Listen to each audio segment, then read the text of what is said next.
আচ্ছা, আজকে আমরা স্ট্যাটিস্টিক্যাল মেকানিক্সের প্রথম পার্ট শুরু করতে চলেছি। স্ট্যাটিস্টিক্যাল মেকানিক্স সম্পর্কে তোমরা আন্ডার গ্র্যাজুয়েট লেভেলে পড়েছো। স্ট্যাটিস্টিক্যাল মেকানিক্সটা কি? আমরা জানি যে টোটাল যে সমস্ত সিস্টেম আছে সেই সিস্টেমকে আমরা দুভাগে ভাগ করতে পারি। এক হচ্ছে ম্যাক্রোস্কোপিক সিস্টেম আর দুই হচ্ছে মাইক্রোস্কোপিক সিস্টেম। এবং এদের ডাইনামিক্যাল বিহেভিয়ার দেখার জন্য যে সমস্ত ম্যাক্রোস্কোপিক সিস্টেম আছে সেটাকে আমরা বলবো যে ক্লাসিক্যাল মেকানিক্স। ক্লাসিক্যাল মেকানিক্সের মধ্যে তিন ধরনের অ্যাপ্রোচ আছে। একটা হচ্ছে নিউটনিয়ান অ্যাপ্রোচ, যেটা আমরা ছোটোবেলা থেকে শিখে এসেছি, কি না একটা কোনো মুভিং পার্টিকেলকে ডিফাইন করতে গেলে তার ফোর্স এবং মোমেন্টাম এগুলো কাজে লাগে। আরেকটা হচ্ছে ল্যাগ্রাঞ্জিয়ান অ্যাপ্রোচ, আর এবং ফাইনালি যেটা হচ্ছে সেটা হচ্ছে হ্যামিল্টনিয়ান অ্যাপ্রোচ। তো এই তিন রকম অ্যাপ্রোচ দিয়ে আমরা ক্লাসিক্যাল যে সমস্ত বডি আছে বা ম্যাক্রোস্কোপিক বডি আছে সেই সমস্ত ম্যাক্রোস্কোপিক বডির আমরা প্রপার্টি ডিফাইন করি। সিমিলারলি আমরা মাইক্রোস্কোপিক বডির ক্ষেত্রে আমরা জানি যে কোয়ান্টাম মেকানিক্স ইউজ করতে হয়। কোয়ান্টাম মেকানিক্স দিয়ে আমরা কি করি, যে মাইক্রোস্কোপিক যে সমস্ত বডি আছে, যেমন for example molecule, atom, electron, proton, light, তো এইসবের প্রপার্টি আমরা এক্সপ্লেন করার জন্য কোয়ান্টাম মেকানিক্স ইউজ করি। এবং আমরা জানি কি, যে একটা ম্যাক্রোস্কোপিক বডি কি দিয়ে তৈরি না, অনেক ছোট ছোট ছোট ছোট মাইক্রোস্কোপিক বডি দিয়ে। এবং ম্যাক্রোস্কোপিক যে সমস্ত প্রপার্টি আমরা দেখি, ম্যাক্রোস্কোপিক প্রপার্টি বলতে কি বুঝি?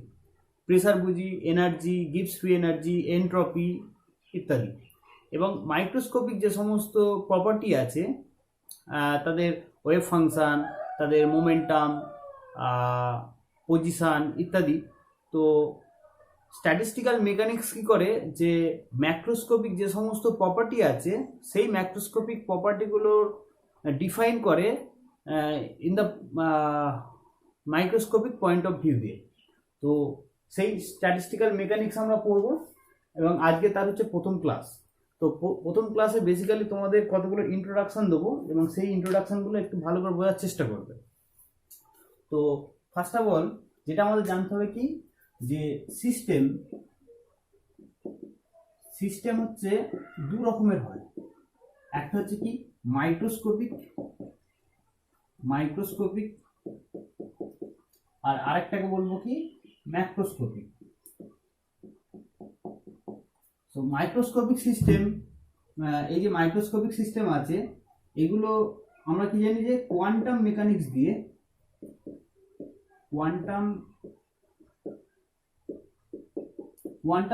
দিয়ে মাইক্রোস্কোপিক যে সমস্ত সিস্টেম আছে তাদের প্রপার্টিকে এক্সপ্লেন করি। এবং ম্যাক্রোস্কোপিক যে সমস্ত সিস্টেম আছে সেগুলোকে আমরা কি করি না, ক্লাসিক্যাল মেকানিক্স দিয়ে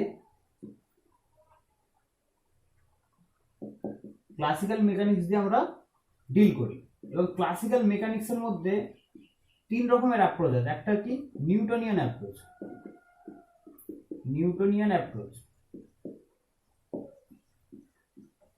দু নম্বর কি ল্যাগ্রাঞ্জিয়ান অ্যাপ্রোচ, এবং থার্ড হচ্ছে কি হ্যামিল্টনিয়ান অ্যাপ্রোচ।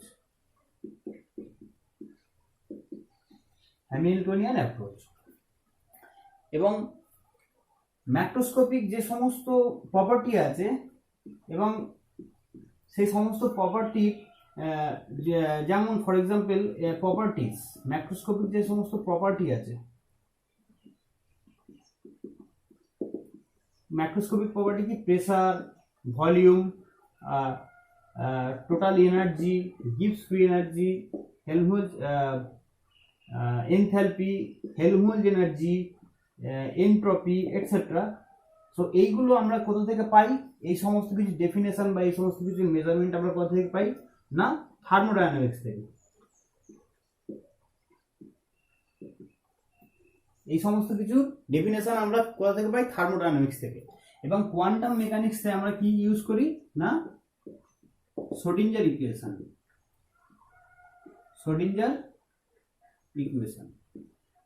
ইকুয়েশন থেকে আমরা যে সমস্ত মাইক্রোস্কোপিক বডি আছে সেই মাইক্রোস্কোপিক বডির বিভিন্ন প্রপার্টি আমরা শ্রোডিঞ্জার ইকুয়েশন থেকে পাই, যেটা হচ্ছে H psi equals to E psi। So এবারে স্ট্যাটিস্টিক্যাল মেকানিক্স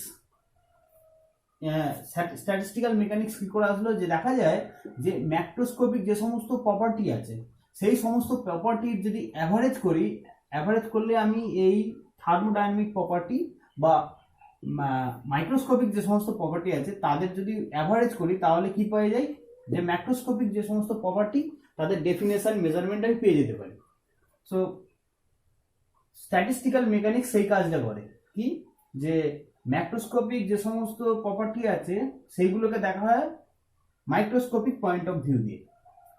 তো ছোট করে এই ডেফিনেশনটা তোমরা নিয়ে নিতে পারো, ঠিক আছে। এখন আমাদের স্ট্যাটিস্টিক্যাল থার্মোডাইনামিক্স বা স্ট্যাটিস্টিক্যাল মেকানিক্স পড়তে গেলে প্রথমে জানতে হবে, তোমরা জানো নিশ্চয়ই যে 3 রকমের স্ট্যাটিস্টিক্স আছে। স্ট্যাটিস্টিক্যাল মেকানিক্সকে আমরা 2 ভাগে ভাগ করতে পারি। একটাকে বলবো যে ক্লাসিক্যাল স্ট্যাট, আর একটাকে বলবো কি কোয়ান্টাম স্ট্যাট। ক্লাসিক্যাল স্ট্যাট যেগুলো যার ক্ষেত্রে অ্যাপ্লিকেবল, যে সমস্ত ধরো একটা সিস্টেম আছে সেই সিস্টেমের মধ্যে আমি ধরে নিচ্ছি অজস্র পার্টিকেল আছে, এন নাম্বার অফ পার্টিকেল আছে, এবং এন নাম্বার অফ পার্টিকেল যদি এই যে সিস্টেম হয় এর নাম্বার যদি ফিক্স থাকে, মানে এটা ক্লোজ সিস্টেম হয়েছে, এবং ভলিউম যদি ফিক্স থাকে এবং টোটাল এনার্জি যদি ফিক্স থাকে, তাহলে দেখা যায় কি যে এই যে সিস্টেম আছে এই ক্লাসিক্যাল সিস্টেমের যে নাম্বার অফ পার্টিকেল, এদের অ্যাভারেজ প্রপার্টি আমি যদি মেজার করি, সেই অ্যাভারেজ প্রপার্টি থেকে আমি ম্যাক্রোস্কোপিক প্রপার্টিগুলো পেয়ে যাব। এবং ক্লাসিক্যাল স্ট্যাট বলতে কি, যে সমস্ত পার্টিকেল দেখা যায়, ক্লাসিক্যালি আমরা কি করতে পারি, পার্টিকেলকে আমরা ডিস্টিংগুইশ করতে পারি। ধরো ফর এক্সাম্পল, ধরো তোমার কাছে একটা ক্রিস্টাল আছে, NaCl এর ক্রিস্টাল আছে। তো NaCl এর ক্রিস্টালে তুমি বুঝতে পারবে যে এখানে সোডিয়াম আয়ন আছে এবং এইখানে হচ্ছে ক্লোরিন আছে, এইভাবে তোমরা দেখতে পাবে, এখানে ক্লোরিন, ঠিক আছে, সোডিয়াম, এখানে ক্লোরিন, এটসেট্রা এটসেট্রা। তো তুমি কি করছো, যে পার্টিকেল যে সমস্ত আছে, এই যে ক্রিস্টাল NaCl ধরো ক্রিস্টাল, এই NaCl ক্রিস্টালের যে সমস্ত পার্টিকেল আছে এগুলোকে তুমি ডিস্টিংগুইশ করতে পারছো, যে একটা কিউবের এই কর্নারে সোডিয়াম আছে, এই কর্নারে Cl আছে, তাহলে এদের বলা হবে কি ডিস্টিংগুইশেবল পার্টিকেল। তো ক্লাসিক্যাল মেকানিক্স বা ক্লাসিক্যাল স্ট্যাটিস্টিক্যাল থার্মোডাইনামিক্স যেটাকে বলবো, সেই ক্লাসিক্যাল স্ট্যাটিস্টিক্যাল থার্মোডাইনামিক্স থেকে আমরা কিছু বডি আছে যাদের প্রপার্টি আমরা এক্সপ্লেন করতে পারি। এবং এই যে ক্লাসিক্যাল স্ট্যাট এর ফাউন্ডেশন কোথা থেকে এসছে, যে ম্যাক্সওয়েল বোলজম্যান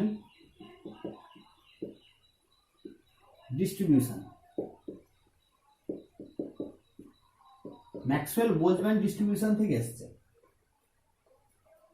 আর কোয়ান্টাম স্ট্যাটিস্টিক্যাল মেকানিক্স, এখান থেকে দেখো এই যে ক্লাসিক্যাল স্ট্যাটিস্টিক্যাল মেকানিক্স, যেটা ধরো এই রকম ধরনের একটা, তুমি ধরো ডেরিভেশন তোমরা দেখেছো বা আমি করিয়ে দেবো, Ni/n equals to some gi e to the power gi minus beta ei by q, এরকম ধরনের একটা এক্সপ্রেশন আসবে। এইটা হচ্ছে কি ম্যাক্সওয়েল বোলজম্যান ডিস্ট্রিবিউশন মানে কি, যে এখানে দেখো n হচ্ছে টোটাল নাম্বার অফ পার্টিকেল, এবং ni ধরো অনেকগুলো এনার্জি স্টেট আছে, এর মধ্যে ধরো প্রত্যেকটা এনার্জি স্টেটের মধ্যে অনেক তো নাম্বার অফ পার্টিকেল থাকতে পারে, এবং তাদের ডিস্ট্রিবিউশনটা কি, যে কত ফ্র্যাকশন অফ পার্টিকেল ধরো ith এনার্জি স্টেটে আছে, সেটাকে আমরা কি লিখবো ni কি, যে ith এনার্জি স্টেটে ni নাম্বার অফ পার্টিকেলস আছে, এবং সেটাকে যদি টোটাল নাম্বার অফ পার্টিকেলস দিয়ে ভাগ করে দিই, তাহলে আমি বলতে পারবো কি কত ফ্র্যাকশন অফ পার্টিকেল এই স্টেটের মধ্যে আছে, তার এক্সপ্রেশন হচ্ছে এইটা। তো ম্যাক্সওয়েল বোলজম্যান ডিস্ট্রিবিউশন থেকে আমরা এই নাম্বারটা পেতে পারি, এবং এই ইকুয়েশনটা থেকে অনেক মাইক্রোস্কোপিক যে সমস্ত প্রপার্টি আছে সেগুলোকে এক্সপ্লেন করা যায়। কিন্তু কিছু কিছু হচ্ছে ন্যাচারাল ফেনোমেনন আছে, যেমন এক হচ্ছে কি black body radiation. Black body radiation, black body রেডিয়েশনের যে ইকুয়েশন আছে যেটা প্ল্যাঙ্কস ইকুয়েশন, প্ল্যাঙ্কস ইকুয়েশন, সেই প্ল্যাঙ্কস ইকুয়েশনটা কিন্তু এই ম্যাক্সওয়েল বোলজম্যান ডিস্ট্রিবিউশন থেকে ডিরাইভ করা যাবে না। 2 নম্বর হচ্ছে কি electron gas. Electron gas, electron গ্যাসের বিহেভিয়ার এই এমবি ডিস্ট্রিবিউশন থেকে এক্সপ্লেন করা যায় না। ইলেকট্রন গ্যাস বলতে কি, ধরো আমার কাছে একটা ধরো লোহার টুকরো আছে, একটা আয়রন ব্লক আছে। এবার আমরা জানি কোনো মেটালের মধ্যে যে ইলেকট্রনগুলো থাকে সেগুলো লুজলি বাউন্ড হয়ে থাকে, এদের এইগুলো কি বলে ভ্যালেন্স ইলেকট্রন বলে। সো এইগুলোকে বলা হবে কি যে ইলেকট্রন গ্যাস। এই ইলেকট্রনগুলো হচ্ছে কোনো একটা এক্সটার্নাল যদি আমি ফোর্স অ্যাপ্লাই করি তাহলে এরা কি করতে হয়, মুভ করতে থাকে। অবশ্যই বাইরে বেরিয়ে যাবে না, এই একটা এটা বাউন্ডারি থাকে। বা আমি যদি বলি যে একটা ধরো এটা হচ্ছে লোহার মেটাল, এবার এখান থেকে ইলেকট্রনগুলো পালিয়ে যাবে না, কিন্তু এর মধ্যে বিভিন্ন জায়গায় ওরা ডিস্ট্রিবিউট হতে থাকবে। তো এই যে ইলেকট্রন গ্যাসের বিহেভিয়ার যদি আমি ম্যাক্সওয়েল বোলজম্যান ডিস্ট্রিবিউশন ল থেকে আমি যদি দেখতে চাই তাহলে এটা এক্সপ্লেন করা যাবে না। আবার 3 নম্বর আছে কি যে photo electric effect. Photo electric effect যদি দেখো তাহলেও কি হবে, ম্যাক্সওয়েল বোলজম্যান ডিস্ট্রিবিউশন ল থেকে এর এক্সপ্লেনেশন পাওয়া যাবে না। তো সেক্ষেত্রে কি হলো যে আরো অন্যরকম স্ট্যাটিস্টিক্যাল মেকানিক্সের প্রয়োজন হলো, যেটা হচ্ছে কি যেটাকে আমরা বলবো কি কোয়ান্টাম স্ট্যাটিস্টিক্যাল মেকানিক্স।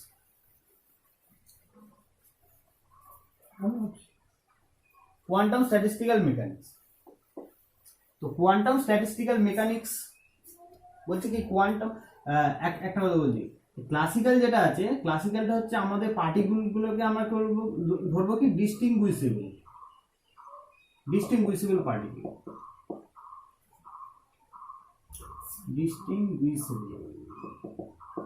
ডিস্টিংগুইশেবল পার্টিকেল। এবং কোয়ান্টাম স্ট্যাটিস্টিক্যালে আমরা ধরবো কি পার্টিকেলস অফ ইনডিস্টিংগুইশেবল।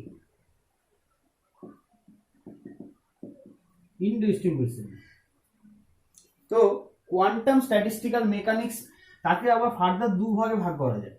ইনডিস্টিংগুইশেবিলিটি যখনই আসবে বেসিক্যালি সেটা কোয়ান্টাম স্টেটে চলে গেল। কোয়ান্টাম স্টেটে পার্টিকেল আবার 2 রকমের নেচার দেখা যায়, ওয়েভ নেচার দেখায়। তো ওয়েভ নেচার যখনই দেখায় তখন তাদের 2 রকম একটা ডিস্ট্রিবিউশন আছে, 2 রকম প্রপার্টি আছে। কিছু কিছু প্রপার্টি তারা কি করে যে তাদেরকে যদি এক্সচেঞ্জ করি, একটা ধরো সে একটা ওয়েভ ফাংশন আছে যে ধরো সাই 1 এবং আরেকটা ধরো ওয়েভ ফাংশন আছে সাই 2, এবং এদের দুজনকে যদি কম্বাইন করি একটা হচ্ছে কি হবে যে সাই 1 প্লাস সাই 2 ইকুয়ালস টু কি হয়ে যাবে মাইনাস সাই 1 প্লাস সাই 2 হয়ে যাবে। তো এইটাকে বলা হয় কি অ্যান্টিসিমেট্রিক নেচার। এবং কিছু কিছু আছে কি যে এক্সচেঞ্জ করার পরেও তারা কি করে সিমেট্রিক থাকবে। তো বেসিক্যালি কোয়ান্টাম মেকানিক্সে আমরা 2 ধরনের পার্টিকেল দেখতে পাবো, একটাকে বলবো যারা সিমেট্রিক রুল ফলো করে চলে, আর একটা যারা আছে অ্যান্টি সিমেট্রিক রুল ফলো করে চলে। যেমন ফোটন এরা হচ্ছে সিমেট্রিক রুল ফলো করে চলে, এবং ইলেকট্রন এটা হচ্ছে অ্যান্টি সিমেট্রিক রুল ফলো করে চলে। তো কোয়ান্টাম মেকানিক্যাল যে সমস্ত পার্টিকেল আছে তাদেরকে আবার ফার্দার 2 ভাগে ভাগ করা যায়, একটা হচ্ছে সিমেট্রিক রুল ফলো করে চলে, একটা হচ্ছে অ্যান্টি সিমেট্রিক রুল ফলো করে চলে। তো যারা সিমেট্রিক রুল ফলো করে চলে তাদেরকে আমরা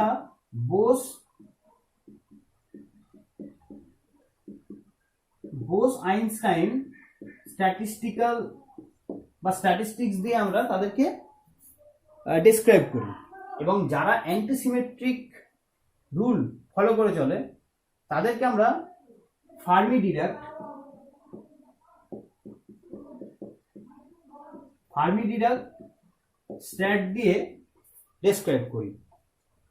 এবং আমি যে বললাম যে ক্লাসিক্যাল মেকানিক্স অনেক ম্যাক্রোস্কোপিক প্রপার্টিকে এক্সপ্লেন করতে পারে, কিন্তু ওই যে তিনটে দেখালাম কি, ব্ল্যাক বডি রেডিয়েশন, ইলেকট্রন গ্যাসের বিহেভিয়ার এবং ফটো ইলেকট্রিক এফেক্ট, এদেরকে এক্সপ্লেন করতে পারে না। তাদেরকে এক্সপ্লেন করার জন্য কোয়ান্টাম স্ট্যাটিস্টিক্সের জন্ম। এখন যে বোস আইনস্টাইন স্ট্যাটিস্টিক্যাল মেকানিক্স, এ হচ্ছে ব্ল্যাক বডি রেডিয়েশন এর প্রপার্টি বা এর ইকুয়েশনটাকে ডিরাইভ করে দেবে, কিন্তু ইলেকট্রন গ্যাসের ইকুয়েশনকে ডিরাইভ করতে গেলে ফার্মি ডিরাক লাগবে।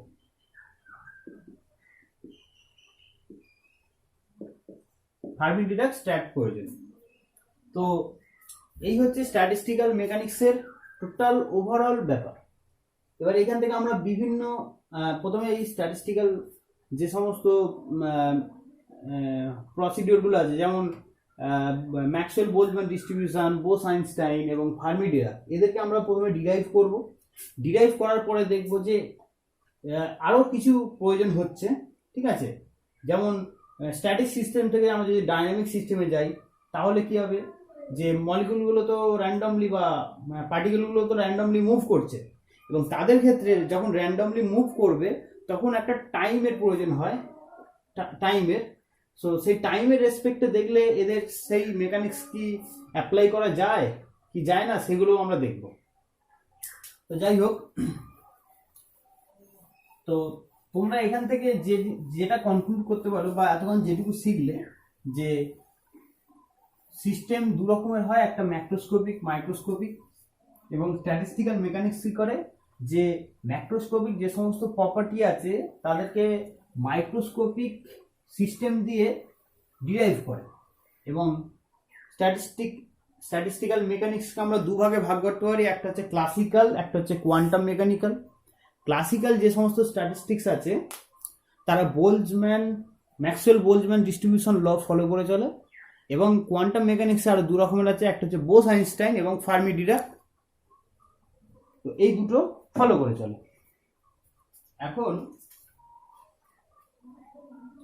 তো আমরা এখন প্রথমে কি করব, যে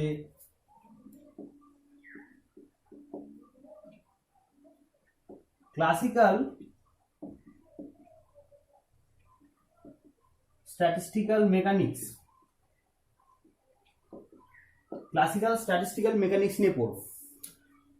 সেইটা পড়ার আগে তোমাদের প্রথমে জানতে হবে যে ধরো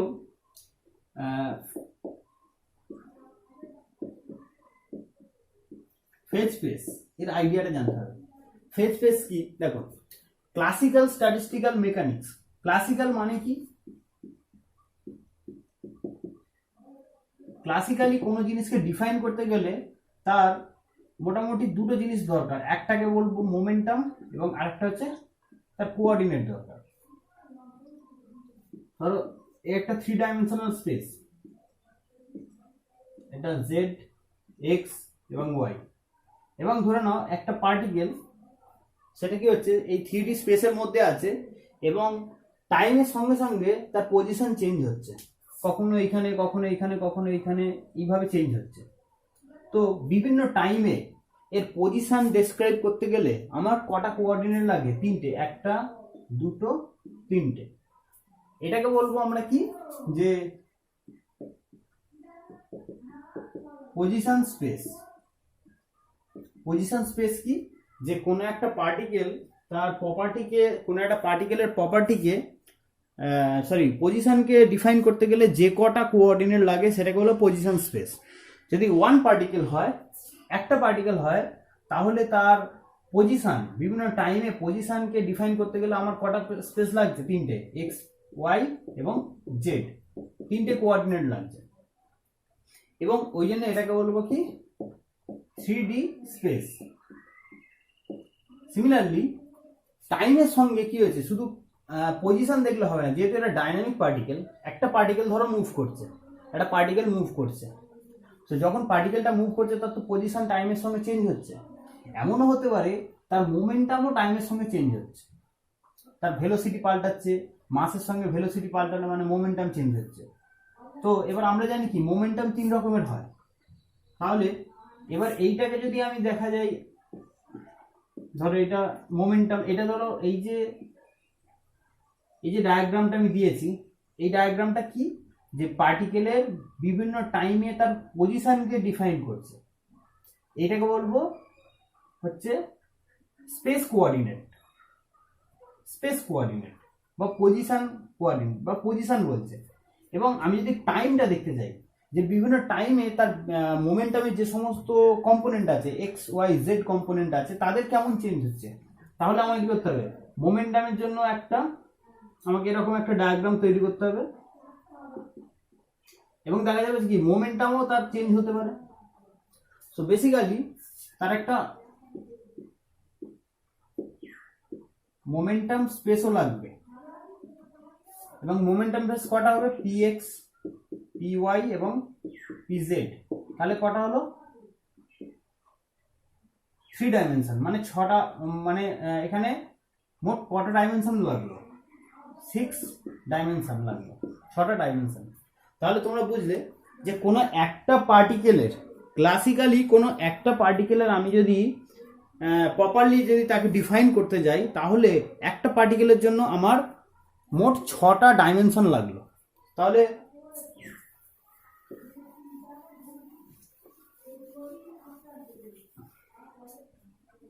for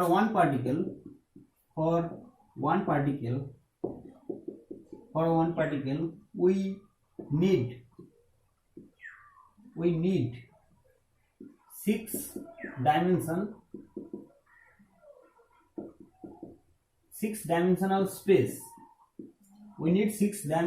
space, হচ্ছে 3 পজিশন কোঅর্ডিনেট প্লাস 3 কি মোমেন্টাম কোঅর্ডিনেট। তাহলে একটা পার্টিকেলকে ডিফাইন করতে গেলে আমার 6টা কোঅর্ডিনেট লাগছে, এবং এইটাকে বলা হয় মিউ স্পেস। কি, যে mu space is a combination of 3 position coordinate and 3 momentum coordinate. Similarly, now for n number of particles, যদি n number of particles থাকে, তাহলে কি হয়ে যাবে, একটা পার্টিকেলের জন্য 6টা কোঅর্ডিনেট, তাহলে n নাম্বার পার্টিকেলের জন্য কতগুলো কোঅর্ডিনেট হবে, 6n ডাইমেনশনাল স্পেস লাগবে। and this space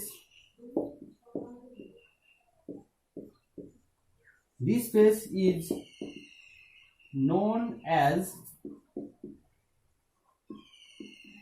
phase space, এবং এই স্পেসটাকে কি বলি আমরা, ফেজ স্পেস বলে থাকি। তাহলে ফেজ স্পেসের ডেফিনেশন বুঝতে পারলে সবাই, যে n নাম্বার অফ পার্টিকেলের পজিশন স্পেস এবং মোমেন্টাম স্পেসের কম্বিনেশন হচ্ছে ফেজ স্পেস।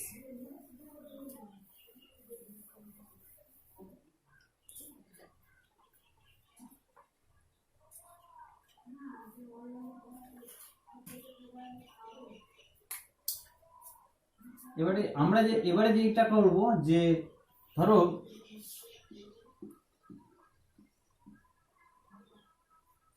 আচ্ছা, আমরা এখন যেটা করতে চাইছি, তাহলে আমি যদি এইরকম ভাবে একটা ডায়াগ্রাম আঁকি, ধরো এখানে সমস্ত মোমেন্টামকে আমি ওয়াই অ্যাক্সিস বরাবর লিখলাম, এবং সমস্ত কোঅর্ডিনেটকে আমি এক্স অ্যাক্সিস বরাবর লিখলাম।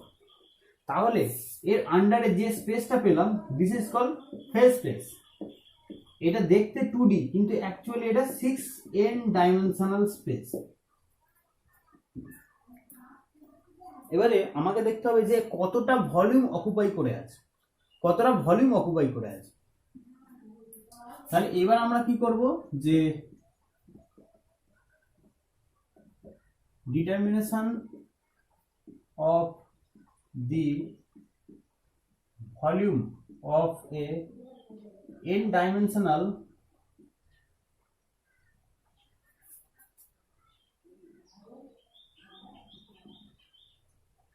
স্পেস, আমরা দেখবো যে এন ডাইমেনশনাল স্পেসের ভলিউম তার এক্সপ্রেশন কি হয়।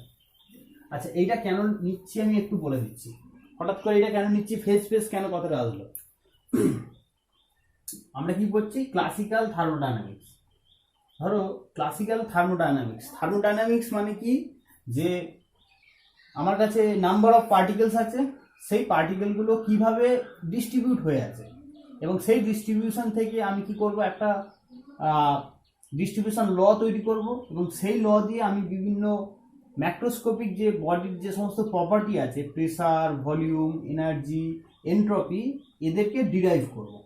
তাহলে দেখো, আমি ধরে নিচ্ছি এইটা হচ্ছে মোমেন্টাম এবং এইটা হচ্ছে কোঅর্ডিনেট, এবং এর মধ্যে ধরে নিচ্ছি এর নাম্বার অফ পার্টিকেলস আছে। এর নাম্বার অফ পার্টিকেল, ধরো একটা পার্টিকেল এইভাবে মুভ করছে, 2 নম্বর পার্টিকেল ধরো এইভাবে মুভ করছে, র্যান্ডমলি মুভ করছে, ঠিক আছে। টোটাল যে স্পেস আছে, সেই স্পেসটাকে 2 নম্বর পার্টিকেলটাও কভার করবে। সিমিলারলি এর নাম্বার অফ পার্টিকেল কি করছে, এই টোটাল ফেজ স্পেসটাকে কভার করছে মানে কি, যে মানে হচ্ছে এর টাইম টু টাইম মোমেন্টাম এবং কোঅর্ডিনেট সবসময় চেঞ্জ হচ্ছে, এবং মানে কি, যে এর নাম্বার অফ পার্টিকেল বিভিন্ন মোমেন্টাম অর্থাৎ বিভিন্ন এনার্জি স্টেটে ডিস্ট্রিবিউট হচ্ছে, এবং ডিস্ট্রিবিউট হতে গেলে এবার বিভিন্ন রকমের আমি ডিস্ট্রিবিউশন পাচ্ছি। ধরো তোমাদের পরে এক্সাম্পলে আমি দেবো, ধরো আমি 5টা পার্টিকেল, ডিস্টিংগুইশেবল পার্টিকেল, আমি A B C D E, এই 5টা পার্টিকেলকে আমি ধরো একটা সিস্টেমের মধ্যে ডিস্ট্রিবিউট করব। ধরো তার হচ্ছে এনার্জি ধরে নিচ্ছি 4 এপসাইলন, ঠিক আছে, এবং তার কাছে ধরে নিচ্ছি এরকম এনার্জি স্টেট আছে, ধরে নিচ্ছি 1 2 3 4 5, 0 epsilon, 2 epsilon, 3 epsilon, 4 epsilon. Total energy কত, 4 এপসাইলন। এবার এইখানে দেখো, এখানে ধরো এরকম একটা পার্টিকেল, ধরো একটা পার্টিকেল এইখানে থাকতে পারে, এবং 4টে পার্টিকেল 0 স্টেটে থাকতে পারে। তাহলে টোটাল এনার্জি কত হলো, 4ই হয়ে গেল। সিমিলারলি আরো অন্য রকমের কম্বিনেশন সম্ভব। সো এইটাকে বলা হবে এক রকমের ডিস্ট্রিবিউশন। এর এই একটা ডিস্ট্রিবিউশনের আন্ডারে অনেকগুলো মাইক্রো স্টেট থাকতে পারে, মানে এর আন্ডারে আবার অনেক রকম ডিস্ট্রিবিউশন হতে পারে। ধরো এখানে এ বি সি ডি আছে, এখানে ই আছে। আবার কেউ করলো কি, যে না ইটা এইখানে আছে, ই এইখানে আছে, অনেকগুলো যে না সিটা এখানে আছে, বাকিগুলো এখানে। সো এইরকম ভাবে দেখা যাচ্ছে কি এই ডিস্ট্রিবিউশনে মোট 5খানা মাইক্রো স্টেট আছে।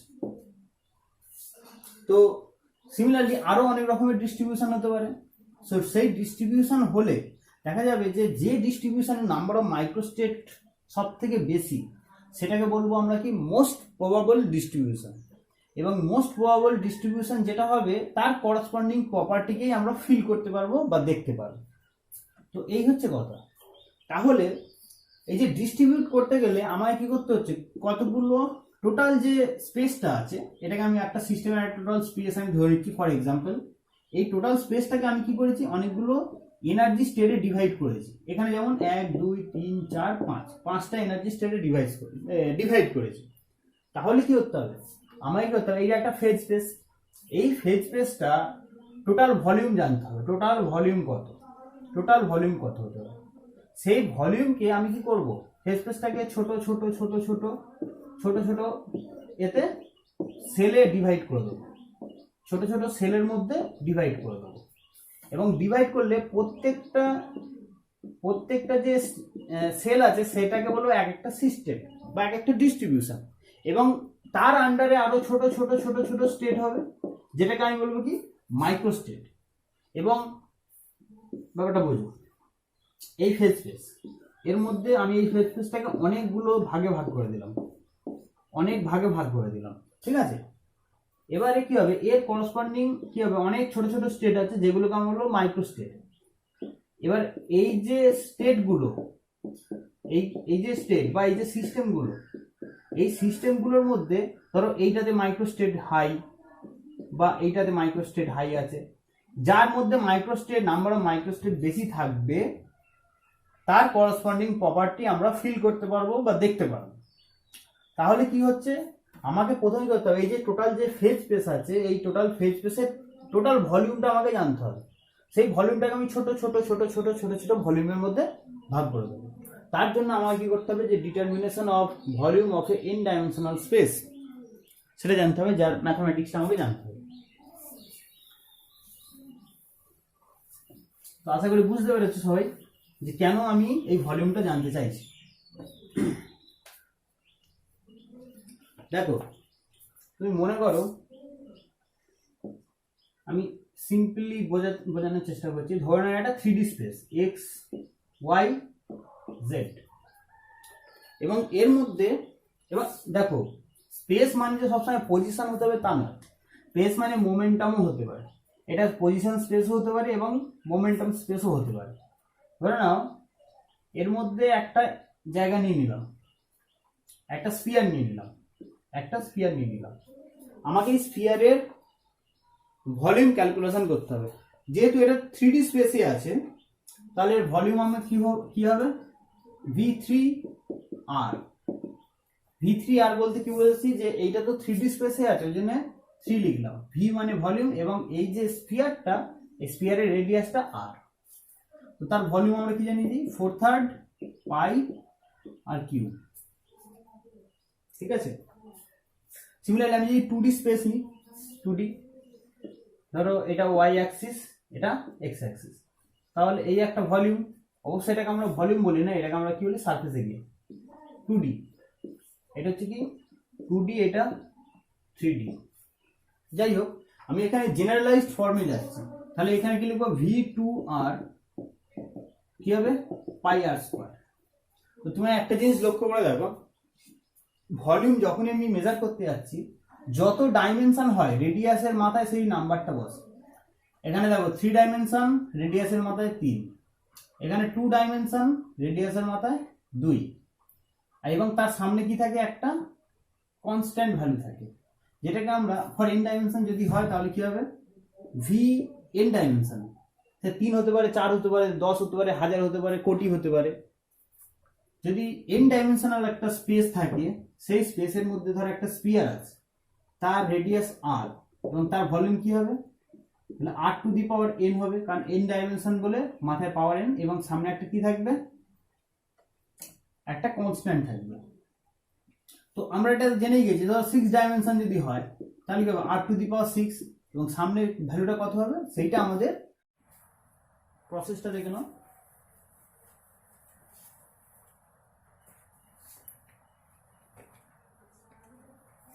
আচ্ছা,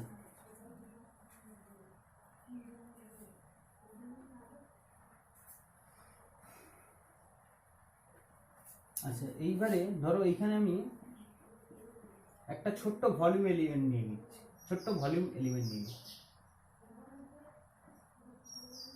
তাহলে এই ভলিউম এলিমেন্টের ভলিউম কত হবে না, dx dy dz, সেটাকে আমরা কি দিয়ে লিখবো, dv।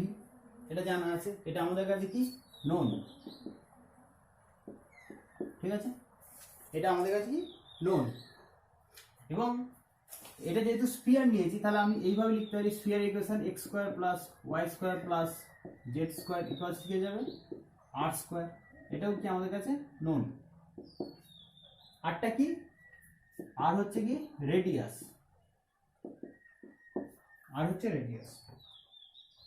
তাহলে একটা জিনিস দেখো, যদি n ডাইমেনশনাল হয় তাহলে কি হয়ে যাবে, ধরো n ডাইমেনশন মানে কতগুলো কোঅর্ডিনেট আছে, n খান, তাহলে কি হবে, আমরা লিখতে পারি dx1 dx2 dx3 dxn equals কি হয়ে যাবে, dv হয়ে যাবে। n ডাইমেনশনাল বডির ভলিউম এলিমেন্ট হয়ে যাবে কি, dv। ঠিক আছে, dvn ও তুমি ধরতে পারো যদি কনফিউশন হয়, dvn। এবং তার ইকুয়েশনটা কি হয়ে যাবে, n ডাইমেনশনাল হলে x1² + x2² up to xn² equals কি হয়ে যাবে, r²। এটা হচ্ছে কি n ডাইমেনশনাল। আচ্ছা, এই যে ফর্মটা আছে, এই ফর্মটাকে আমি একটু সিম্পলিফাই করে দিই। দেখো এটাকে আমি কিভাবে লিখতে পারি, যে এইগুলো মাল্টিপ্লিকেশন আছে, এটা এটা এটা এটা আপ টু n নাম্বার পর্যন্ত মাল্টিপ্লাই আছে, তাহলে আমি লিখতে যে এইভাবে লেখা i ইকুয়ালস টু 1 থেকে n dxi ইকুয়ালস টু কি হয়ে যাবে dv। সিমিলারলি দেখো এটা কি আছে, সব যোগ আছে, সামেশন আছে, তাহলে সামেশন সাইন দিয়ে i ইকুয়ালস টু কি হবে 1 থেকে n dx নয় xi স্কয়ার ইকুয়ালস টু কি হয়ে যাবে r স্কয়ার। ঠিক আছে, এইটুকু কারোর বুঝতে অসুবিধা নেই, একেবারে সোজা। 3D এর এক্সাম্পল নিয়ে আমরা n ডাইমেনশনাল স্পেসের ভলিউম এলিমেন্ট এবং তার স্পিয়ারের ইকুয়েশনটা আমরা দেখলাম যে এইটা হচ্ছে তাদের ইকুয়েশন। তো আমার কাজটা কি, ভলিউম ইকুয়ালস টু হবে cn r two the power n, এই cn এর ভ্যালু আমাকে বের করতে হবে, এটাই হচ্ছে আমাদের আজকেকার টার্গেট। তাহলে এই ইকুয়েশন দুটো থাক, ওটা পরে কাজে লাগবে।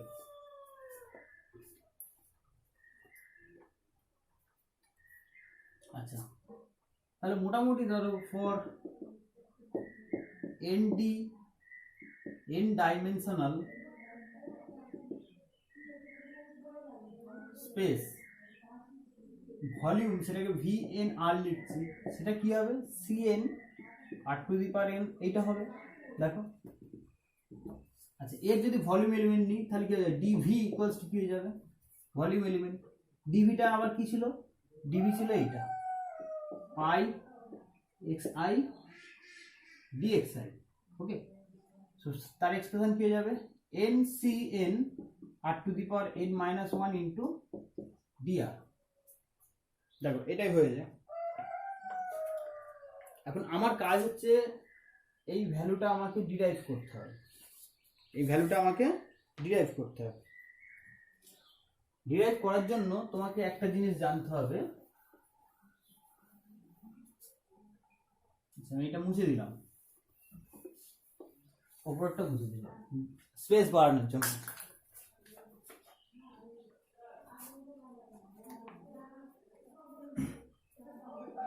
আচ্ছা, উই নো তোমরা সবাই এই ইকুয়েশনটা নিশ্চয়ই জানো, বা যদি না জানো দেখে নাও।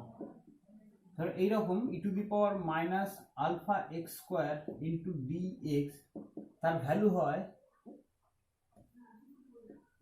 পাই by alpha to the power half, এইটা হয়ে যায়। এটা হচ্ছে একটা স্ট্যান্ডার্ড ইকুয়েশন, ঠিক আছে। এর ইন্টিগ্রেশনের ভ্যালুটা হয় pi by alpha to the power half. এবারে ধরে নাও তুমি এরকম n সংখ্যক টার্ম নিলে, মানে আমি লিমিটগুলো লিখছি না, e to the power minus alpha x one square dx one, আবার লিখছি e to the power minus alpha x two square dx two, e to the power minus alpha x three square dx three, up to তুমি কি করলে e to the power minus alpha x n square dx n equals to কি হয়ে যাবে। দেখো কতগুলো term নিয়েছি, এর ভ্যালু কি pi by alpha to the power half, এরও value pi by alpha to the power half, প্রত্যেকের value pi by alpha to the power half. তাহলে এরকম কতগুলো টার্ম আসবে, আমি তো n সংখ্যক ইন্টিগ্রাল নিয়েছি, তাহলে n সংখ্যক টার্ম আসবে। তাহলে আমি এটাকে লিখতে পারি কি, যে pi by alpha to the power n by two, pi by alpha to the power n by two হবে, কারো কোনো ডাউট থাকার কথা না। এবং এই ইকুয়েশনটাকে এইভাবে না লিখে, এগুলো সব দেখো লিমিটগুলো আছে, লিমিটগুলো তোমরা বুঝে নাও, আছে আমি দিচ্ছি না, এটাকে আমরা এইভাবে লিখতে পারি e to the power minus alpha, দেখো এইগুলো সব কি আছে গুণ আছে, ফলে কি হয়ে যাবে এগুলো সব প্লাস হয়ে যাবে, তাহলে x one square plus x two square plus x three square plus up to x n square হয়ে যাবে। ঠিক আছে, গুণ থাকলে পাওয়ারে কি হয়ে যায় যোগ হয়ে যায়, এবং কি হয়ে যাবে এটা dx1 dx2 dx3 up to dxn, এর ভ্যালুটা কি আমরা জানি কি pi by alpha to the power n by two. আচ্ছা এই ইকুয়েশনটাকে আরো সিম্পলিফাই করে দিই, মাইনাস আলফা, এটা দেখো সামেশন আছে, তাহলে এইভাবে লিখতে হয় সামেশন এক্স আই স্কোয়ার, এবং এইটা দেখো মাল্টিপ্লিকেশন আছে, তাহলে লিখতে পারি কি pi d x i equals হয়ে যাবে pi by alpha n by two. ঠিক আছে, এই পর্যন্ত কারো প্রবলেম থাকার কথা না। আমি শুধু কি করেছি, এই ফর্মটাকে জেনারেলাইজ ফর্মে নিয়ে এসেছি।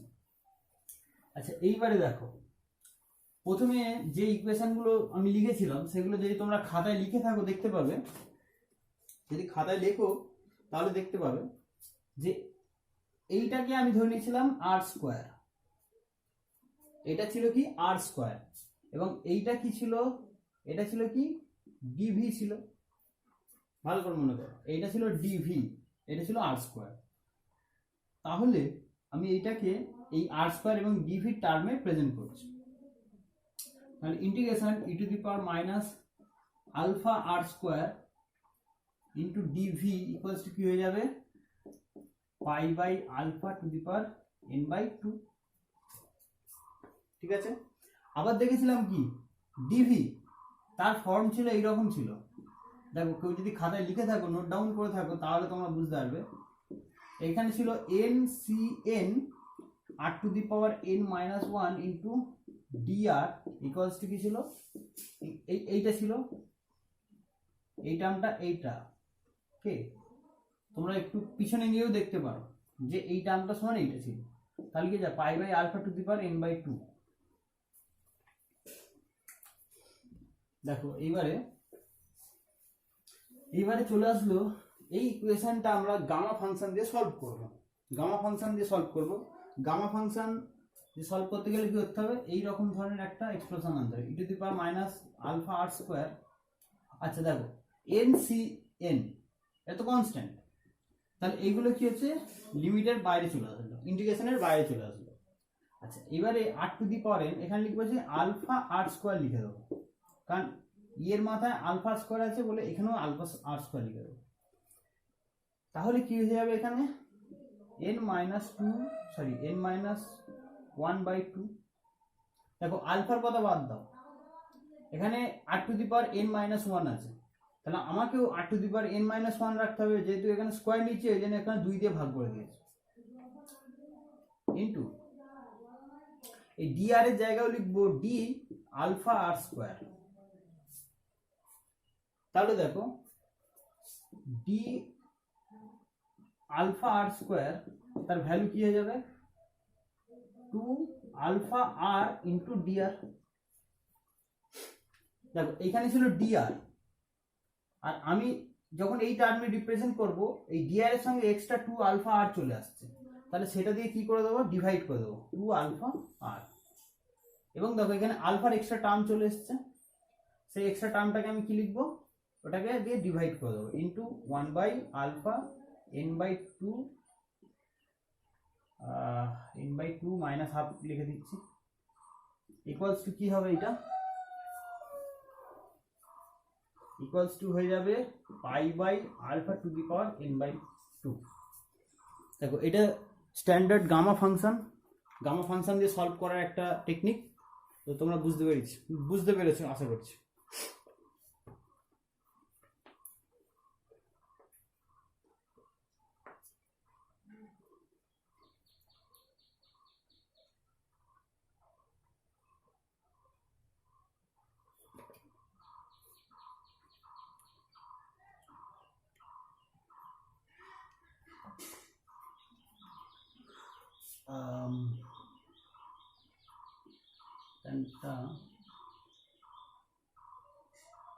আমি আরেকবার দেখে নিই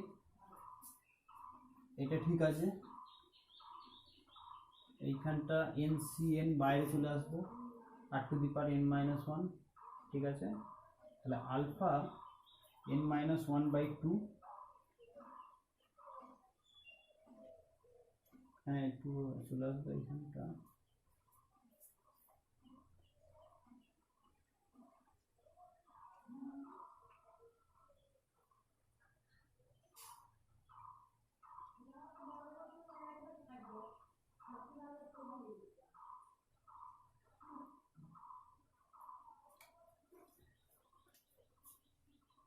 আচ্ছা এইখানটা একটু গন্ডগোল হয়ে গেছে, দেখো এখান তো অলরেডি একটা আর চলে এসছে, মানে এটাই ক্যান্সেল আউট করার জন্য অলরেডি একটা আর চলে এসছে। তাহলে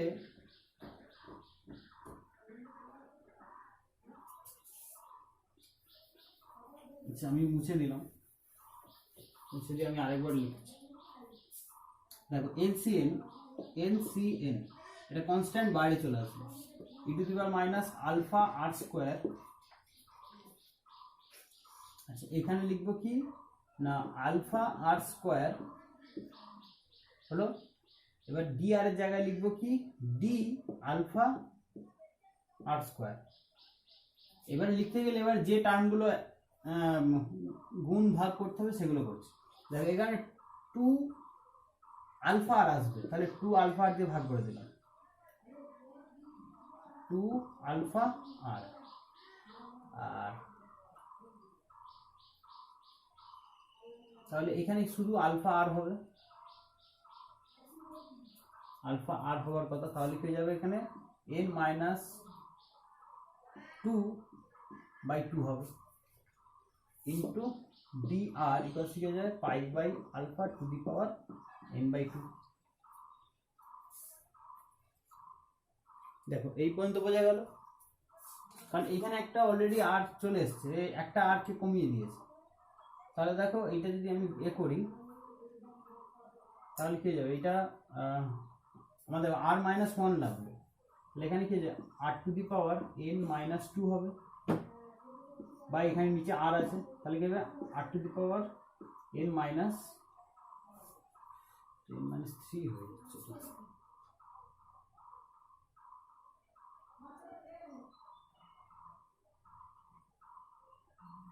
ওহো ভুল হলো, এটা 8টা দিয়ে গুণ হবে, আর দিয়ে যদি গুণ হয়,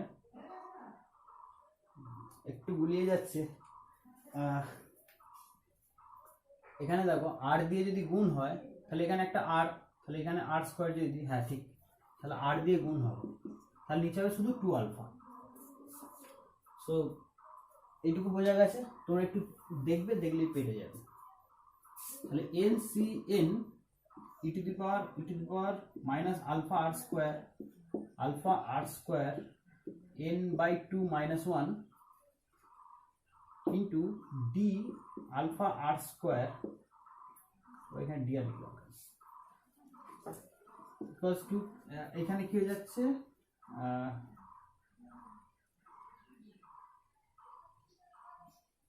আচ্ছা এটা দিয়ে আবার ডিভাইড করে দিতে হবে, কারণ এখানে চলে এসছে। তাহলে alpha to the power n/2 minus 1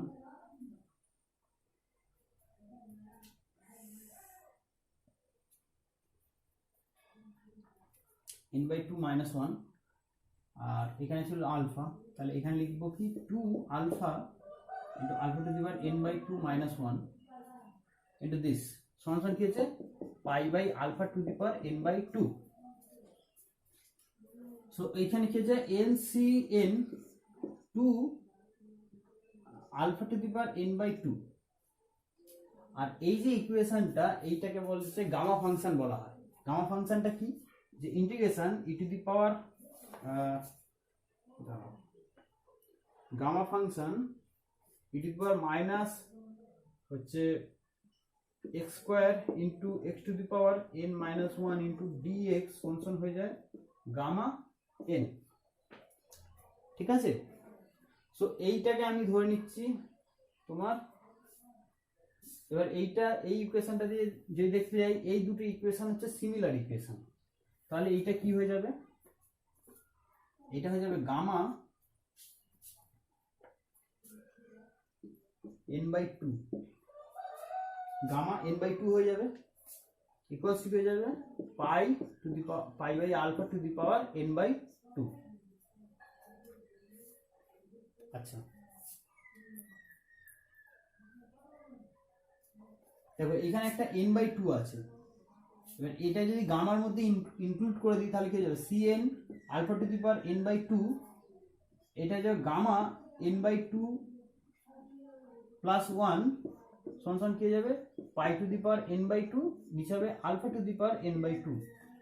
এই আলফা এন বাই টু এইটা এবং এটা ক্যান্সেল আউট হয়ে গেল। তাহলে এখান থেকে আমি কি পেলাম, সিএন সমান কি পেলাম,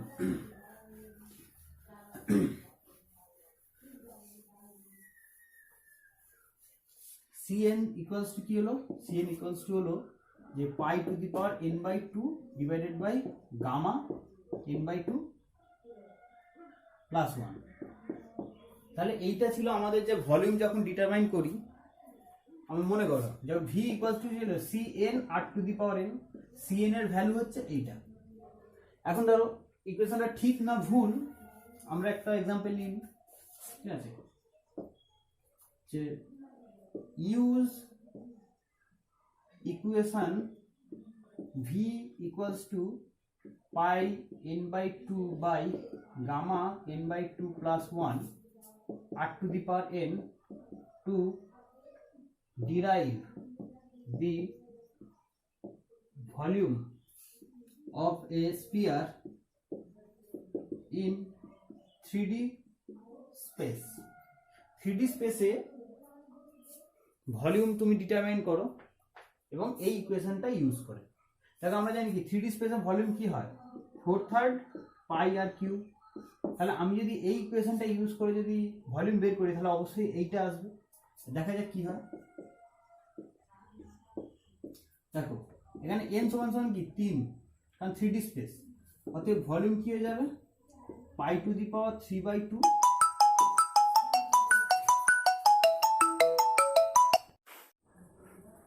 দেখো তাহলে কি হবে, n equals to 3, n equals to যদি 3 হয়,